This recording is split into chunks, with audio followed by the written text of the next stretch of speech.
Si sono dati appuntamento davanti all'ingresso dell'ospedale di Padova per dimostrare affetto e vicinanza a Arturo Lorenzoni, candidato del centro-sinistra alla presidenza della regione, positivo al Covid e ricoverato dopo un malore. Un centinaio di persone, compreso uno dei figli di Lorenzoni, tornato da poche ore dalle vacanze e quindi non in quarantena, hanno voluto dimostrare all'ex vice sindaco che la squadra continuerà la campagna elettorale anche per lui. È stata una mobilitazione spontanea,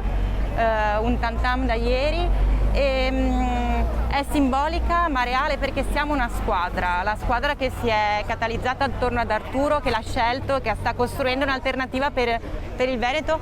è fatta di queste persone e quindi è una dimensione corale che in questo momento di difficoltà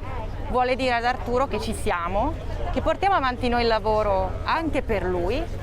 che non è solo e che gli siamo vicini. Sono tranquillissimo perché Arturo faceva l'apertura di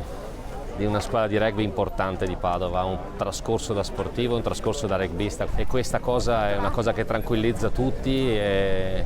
è una voglia sicuramente di recuperare prima possibile e noi siamo qua per dirgli dai Arturo,